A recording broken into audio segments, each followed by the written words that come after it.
किसी स्थिति में कलश रखे हैं, वहां माँ आपका इंतजार कर रही है 9 दिनों के लिए आपके घर में, वहां माँ इंतजार कर रही है। लेकिन हम महिलाओं को कहा गया है कि हम इस काल में, इस 9 दिनों के अंदर हर महादेव, जय भोलेनाथ।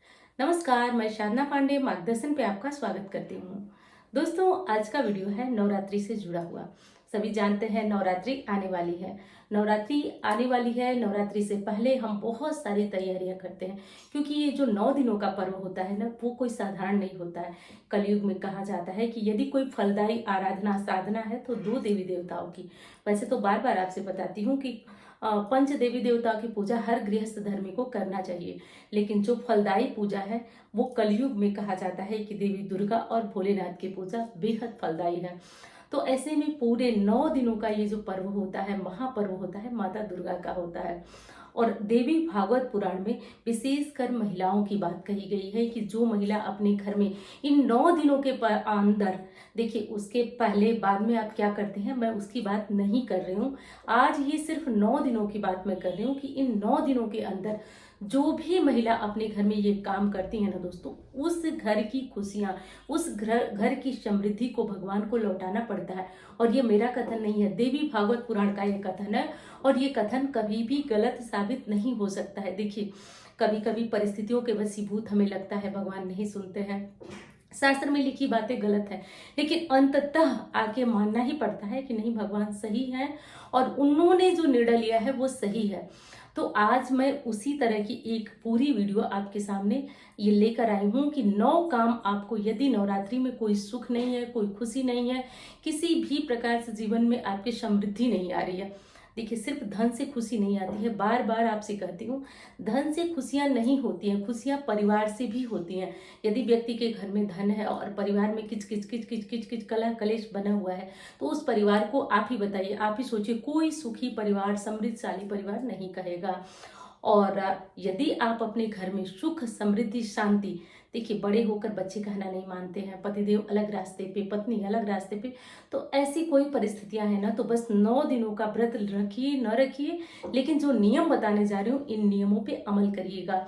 तो दोस्तों, जैसा कि आप सभी जानते कि नवरात्रि इस बार 22 मार्च को शुरू हो रही है, यानी कि 22 मार्च 2023 को हम प्रतिपदा तिथि मनाएंगे। प्रतिपदा यानी कि कलश वगैरह रखकर नवरात्रि की शुरुआत करेंगे। और 30 तारीख को नवमी है, कन्या पूजन करेंगे। और नवरात्रि के 9 दिनों का व्रत रखने वाले को अंतिम व्रत होगा नवमी तिथि को। तो ये पड़ रही है 30 तारीख को, यानी कि 30 मार्च को पड़ रही है। तो अब दोस्तों बात करते हैं कि 9 दिनों के बीच आपको करना क्या है। तो चलिए अब हम लोग बात कर लेते हैं करना क्या है, विशेष चीज। और हाँ दोस्तों, एक रिक्वेस्ट है आपसे कि साथ साथ जुड़ जाइए, चैनल को सब्सक्राइब कर लीजिए, और हाँ, वीडियो और अच्छी लगे तो लाइक करिएगा, और दूसरों के काम के लगे तो शेयर तो कर ही दीजिएगा। देखिए, सबसे पहली और महत्वपूर्ण चीज मैं बता रही हूँ कि नवरात्रि के 9 दिनों के बाद आप कन्या पूजन करते हैं। तो हो सकता है कि आप कन्या पूजन करें न करें, लेकिन इस दौरान कोई भी छोटी बच्ची है तो ना आपको उसके लिए बुरा बोलना है, और भले ही वो खुद की आपकी बच्ची हो, उसके ऊपर हाथ कतई नहीं उठाना है। ये सबसे महापाप है दोस्तों। यदि नवरात्रि की सबसे फलदायी पूजा बताई गई है कन्या पूजन, तो सबसे बड़ा दोष भी कन्याओं का अपमान बताया गया है। तो किसी स्थिति में ऐसा गलती मत करिएगा। और दूसरी चीज बताने से पहले आपको एक छोटी सी कथा बताना चाहती हूँ। कथा क्या, मतलब ये जीवन में कुछ घटनाएं हुई हैं कुछ लोगों के, मेरे जो कि मेरे बहुत नजदीक है। माता दुर्गा को उन्होंने जो सवारी आते हुए स्पष्ट रूप से देखा है, उन 9 दिनों के बीच स्पष्ट रूप से सवारी आते हुए देखा है, और किस तरह से माता जो है वो तुरंत नाराज हो जाती है, और किस तरह तुरंत अपने भक्त पे प्रसन्न हो जाती हैं। तो देखिए, माता जो शीघ्र प्रसन्न होती हैं और शीघ्र रुष्ट होती हैं, इसका मतलब ये नहीं कि वो सिर्फ रुष्ट होती हैं, हम बहुत सारी गलतियां जाने अनजाने में कर देते हैं। तो इसलिए मैंने ये पहली पूरी वीडियो ही आपके लिए बनाई कि आप ये गलती मत करिएगा। और हाँ, सवारी किस तरह आती है ये मैंने तो नहीं देखा है, झूठ नहीं बोलूंगी, लेकिन हमारे बड़े लोग जो है वो बताते हैं, देखे हैं कि किस तरह से होता है, क्या होता है। तो उनके ही बताए गए ये नियम है, तो नियम को जरूर फॉलो करिएगा, जरूर ध्यान रखिएगा, पालन करिएगा।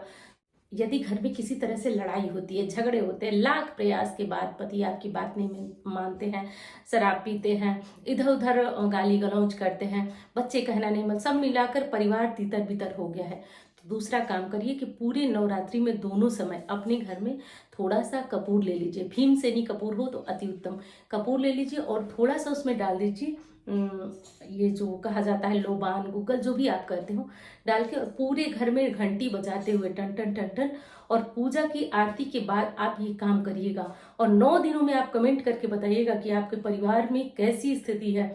चाहे भयंकर पितृदोष हो, चाहे किसी की नजर हो, हाय हो, बदुआ हो, कुछ भी हो। देखिए, देवी ना काट देती हैं कष्टों की, इसमें दो राय नहीं है। हो सकता है कि परिस्थितियां विपरीत हो, आपको दिखाई नहीं दे रहा हो, लेकिन परिस्थितियां धीरे धीरे सुधरने लगती हैं। और घरेलू कलह के ऊपर भी मैं एक वीडियो बनाने वाली हूँ। बहुत सारे प्रश्न आ रहे हैं आपके, तो वो तो बनाऊंगी ही, लेकिन नवरात्रि में ये चीज आजमा लीजिएगा। हाँ, मैं थोड़ा कड़ा शब्द कर रही हूँ, आजमा लीजिएगा, फिर आप उसका परिणाम देखिएगा। यदि आपकी कोई मनोकामना है जो कि लंबे समय से पूर्ण नहीं हो रही है, तो इस नवरात्रि क्या करिए कि हर एक दिन एक पान का पत्ता, जैसे माली लगवाते होंगे फूल वगैरह के लिए तो ठीक है, नहीं लगवाते हैं तो एक पान के पत्ते पर एक ताजा गुलाब रख करके, और लौंग और इलायची जो कि अंत में हम समर्पित करते हैं माता को, वो समर्पित करिए। और हर समय जब आप ये समर्पित करिए तो माँ से अपनी मनोकामना मांगिए, चाहे धन की हो गई और संतान की हो गई, चाहे संतान का कहना नहीं मानता है, कुछ भी आपकी दिक्कत हो, पति आपकी बात नहीं मान रहे, आपके रिश्ते में दुराव आ गया, कुछ भी हो, आप इस तरह से लेकर के और माँ के सामने समर्पित करके और माँ से आंख बंद करके अपनी बात कहिएगा कि हे माँ, मेरी इच्छा पूर्ण हो जाए, करके देखिएगा। ये क्या होता है, चौथा नियम है और इसको बहुत ध्यान दीजिएगा। क्या होता है, देखिए, पूरी दुनिया व्रत रखती है नवरात्रि की, एक मैं और आप नहीं, पूरी दुनिया रखती है। कुछ सुखी हैं, कुछ दुखी हैं, कुछ व्रत रख के भी गलती करते हैं। व्रत रखने का एक ही उद्देश्य लगता है कि व्रत रख के उठेंगे और जब मन करेगा पूजा करेंगे, जब मन करेगा पानी पिएंगे। व्रत एक साधना है, व्रत एक साधना है। यदि इस साधना को आप नहीं कर पाते हैं तो व्रत रखने का जो फल है वो आपको बहुत कम मिलता है। देवी भागवत पुराण में कहा गया है कि साधक व्रती को, देखिए उसमें तो नियम बहुत बताया गया है कि सुबह उठकर दंत धावन करना चाहिए, दंत धावन के बाद शौच इत्यादि क्रियाओं से निवृत्त होकर के और व्यक्ति को किसी नदी सरोवर में स्नान कर सूर्योदय से पूर्व ही देवी आराधना प्रारंभ कर देनी चाहिए। अब हम तो ऐसा कर नहीं सकते हैं, लेकिन एक चीज का ध्यान रखना चाहिए आपको कि आप जो है सूर्योदय से पहले उठ जाइए। उठने के बाद आपको क्या करना है कि सबसे पहले, यदि आपने घर में कलश रखा है, कोई अन्य काम आप नहीं करेंगे। अन्य काम का मतलब कि ऐसा कुछ नहीं कि आप, मैं खाने पीने की बात कर रही हूँ, घर की सफाई वगैरह जो आपके जिम्मे है वो करेंगे आप।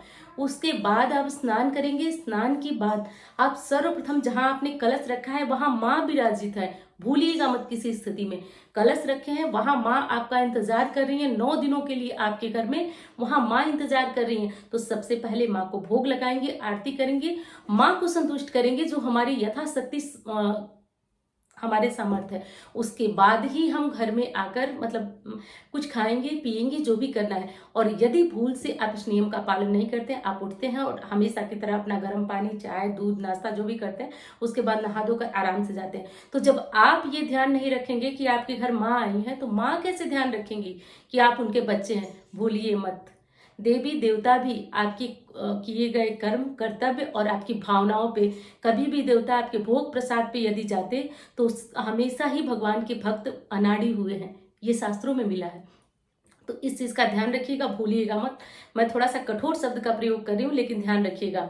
चलिए, अब अगला यानी कि 5वां, देखिए ये आप भी जानते हो, घर में जब कलश रखे हैं ना तो 9 दिन माता रानी है, और 9 दिनों के अंदर हमें घर में कलश नहीं, ताला लगाकर बाहर नहीं जाना चाहिए। अब कुछ बहनें हमारी हैं, बच्चों को स्कूल से लाना है, तमाम दिक्कतें हैं, क्या करें ऐसी स्थिति में।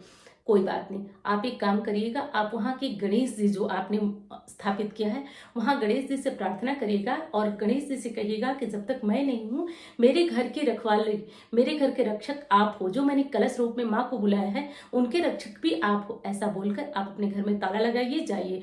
लेकिन प्रयास करिए कि नवरात्रि के 9 दिनों में घर में ताला न लगने पाए। पूजा का फल आधा हो जाता है। हमने माँ को बुलाया, किसी को बुलाया और फटाफट आगे से ताला लगा दिए, ये तो अच्छी बात नहीं है ना। लेकिन देखिए, हमेशा मनुष्य परिस्थितियों के अनुसार ही काम करता है, तो यदि परिस्थितियां ऐसी हैं तो आप ये काम जरूर कर लीजिए। छठे नियम की तरफ देखिए, कुछ लोग व्रत का मतलब समझते हैं कि दिन भर रात भर खाना होता है। कभी ये नियम अपने मन में मत पालिएगा, बार बार कह रही हूँ, व्रत साधना है, व्रत साधना है। व्रत कई तरीके से रखते हूँ। मैं भी जब देखती थी बहुत सारे लोगों को, तो कुछ लोग बाजार के चिप्स वगैरह सब कुछ खाते थे और मुझे भी बोलते थे खाइए खाइए, ये व्रत वाला है। मेरा मन नहीं मानता है, वो कैसे बर्तन में बना है, कैसे बर्तन में नहीं बना है। यदि दिल से आप साधना कर रहे हैं, आपकी इच्छा नहीं होगी, तो व्रत में बाजार की चीजों से दूर रहिए, भले ही वो सफाई से, आपकी तरह सफाई से तो नहीं बना है ना। तो जब आपका मन यदि उस चीज को समझे तो समझिएगा मेरी बातों को। बहुत लोग तो नाराज होंगे कि आप बाजार के चिप्स वगैरह मना कर रही हैं तो हम क्या खाएं, लेकिन घर में भून लीजिए, घर में मूंगफली भून लीजिए, मखाने भून लीजिए, और खुद के हाथों से मेहनत करके थोड़ा सा आप व्रत के लिए खाना बनाइए। और अब फिर आप देखिएगा व्रत का, मैं गारंटी से बता रही हूँ, आपको परिणाम बहुत अच्छा पाना है। तो आपको इन नियमों का बहुत ज्यादा ध्यान रखना है। साथ इस समय, इस काल के अंदर, चाहे बड़े मंदिर हो छोटे मंदिर हो, प्रतिदिन माँ की एक चुन्नी बदली जाती है, कपड़े बदले जाते हैं, उनको विभिन्न प्रकार के इत्रों से उनका श्रृंगार किया जाता है। लेकिन हम महिलाओं को कहा गया है कि हम इस काल में, इस 9 दिनों के अंदर सिर्फ माँ का श्रृंगार करेंगे। उसके बाद बचा हुआ सिंदूर, बचा हुआ इत्र अपनी मांग में भरेंगे। खुद से हम श्रृंगार नहीं करेंगे और नए कपड़े तो बिल्कुल धारण नहीं करेंगे। माँ का चढ़ाया हुआ सिंदूर, माँ का चढ़ाया हुआ चूड़ी, ये सब अगर कहीं जाना है तो उनको माँ को समर्पित कीजिए। कोई नई चीज अगर पहनना बहुत जरूरी है तो माँ को समर्पित कीजिए, फिर आप वो धारण करिए। लेकिन आप इस चीज को नहीं पहनेंगे, ये समझ लीजिएगा। इस समय काल के अंदर सिर्फ माँ का श्रृंगार होता है, तो हमें पूरा ध्यान माँ के ऊपर देना है। अपना श्रृंगार जो है वो सामान्यतया बालों में कंघी करना है, और सामान्य जो लाल वाला सिंदूर लगाते हैं सब कुछ करेंगे। लेकिन विशेष श्रृंगार की बात मैं कर रही हूँ, आप लोग कंफ्यूज मत होइएगा।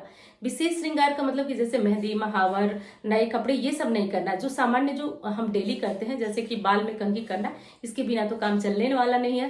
बाल में कंघी नहीं करेंगे तो बहुत दिक्कत हो जाएगी, तो बाल में कंघी करिए, लाल सिंदूर लगाइए, बिंदी लगाइए, जो करते हैं वो कर लीजिए। लेकिन विशेष श्रृंगार इस दौरान, यानी कि नई चूड़ियां, नए कपड़े, मेहंदी, महावर, ये सब मत करिएगा।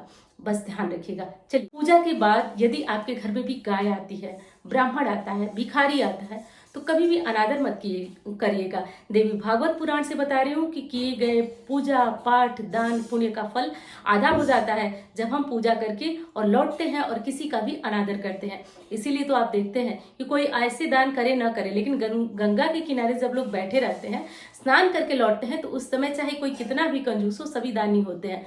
तो बस वही पुण्य प्राप्त करना चाहते हैं तो घर में पूजा करने के बाद यदि घर के दरवाजे पे कोई आता है, विशेषकर गौ माता आती है, देखिए जानते नहीं है कि किसके भाग्य का आप स्वयं खा रहे हैं, तो हम कौन से होते हैं किसी को थोड़ा सा दे करके और दरवाजे से लौटा दीजिए जितनी आपके शक्ति सामर्थ्य। कहा जाता है कि ना जाने किस रूप में नारायण मिल जाए, तो ध्यान रखिएगा, बहुत बहुत बहुत विशेष चीज है। चलिए, अब अंतिम और सबसे महत्वपूर्ण नियम देखिए। विशेषकर जिनको बाहर जाना होता है वो लोग क्या करते हैं कि अपने जो यूनिफॉर्म होते हैं, विशेषकर स्कूल की बात मैं कर रही हूँ, तो स्कूल में क्या करते हैं कि यूनिफॉर्म होता है वही रोज रोज पहन कर जाते हैं। यदि आप व्रत है ना, तो इस नियम का ध्यान रखिए, आपको रोज साफ वस्त्र पहनना है। कल के पहने हुए वस्त्र आप नहीं पहनेंगे। थोड़ी मेहनत करिए और उस वस्त्र को धुलिए और साफ वस्त्र पहन कर रहिए। और इसी में एक और चीज आपको बताना चाहूंगी कि देवी भागवत पुराण में तो ये भी बताया गया है कि व्रती को नीचे जमीन पे शयन करना चाहिए। किसी भी कारण से पीठ में दर्द है, कुछ भी दिक्कत है, नहीं सो सकते हैं, तो आप अपने जो भी बिस्तर है उसको साफ रखिए, बहुत ज्यादा साफ रखिए और तब जाकर शयन करिए। क्या पता मां नवरात्रि के 9 दिनों के बीच आपको कोई ऐसा सपने ही दे दें जिससे आपका जीवन परिवर्तित हो जाए। तो कुछ कृपाएं होती हैं जो हम ही उनको रोक देते हैं। तो साफ सुथरा सफाई का ध्यान रखिएगा। और जो भी चीजें मैं आज आपको बताई हूँ सब देवी भागवत पुराण से बताई हूँ, तो इनको गलत मत समझिएगा, हवा में मत लीजिएगा। और हाँ, मुझे बताना मत भूलिएगा कि वीडियो आपके लिए कैसी रही। और हाँ, चैनल को सब्सक्राइब, हाँ, वीडियो को लाइक भी करिएगा। आपके लाइक से देखिए होता ये है कि मुझे बहुत बहुत ज्यादा प्रेरणा मिलती है ना, कि अब जब मतलब बहुत अच्छा लगता है। आप समझ सकते हैं कि आप लोग जो है इतने अच्छे कमेंट करते हो, इतनी अच्छी बातें करते हो, तो ये एक टॉनिक का काम करता है। विशेष उस समय जब वीडियो नहीं बन पाती है तो बहुत एनर्जी आ जाती है कि आपके लिए अगली वीडियो तैयार हो। तो कैसी लगी बताइएगा जरूर, और भोलेनाथ का नाम लेते रहिए। हर हर महादेव, जय भोलेनाथ।